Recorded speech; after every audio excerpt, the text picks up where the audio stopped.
world grapples with the tariff rates, and India is slapped with additional 25% tariffs for buying Russian oil. China, the world's second largest economy and a major business ally of Russia, has been spared of high tariff rates at least for another 90 days now. Hours before both the world's two biggest economies were set to raise tariffs on each other, US President Donald Trump signed an executive order to pause a hike in tariff rate till November 10th.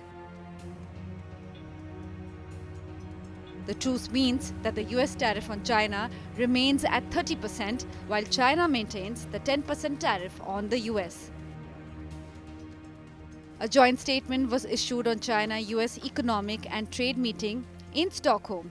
It is based on the discussions that took place during the China-US Economic and Trade meeting in Stockholm, which was held under the mechanism established by the Geneva Joint Statement.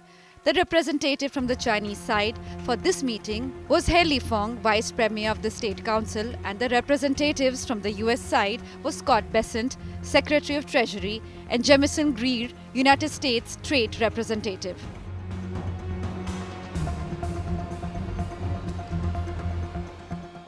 Soon after the announcement, China's stocks climbed, while Hong Kong shares remained steady.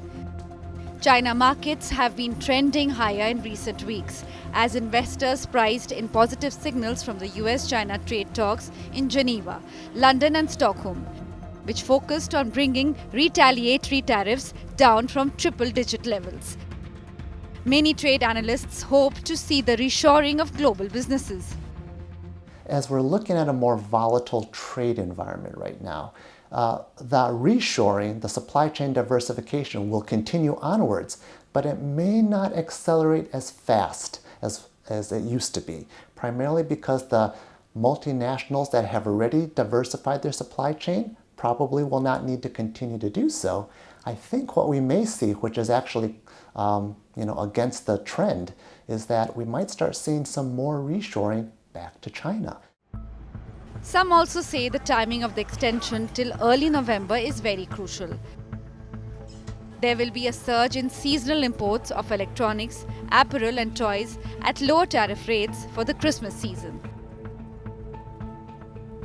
However, this also prevents the US tariffs on Chinese goods from shooting up to 145%, while Chinese tariffs on US goods were set to hit 125%.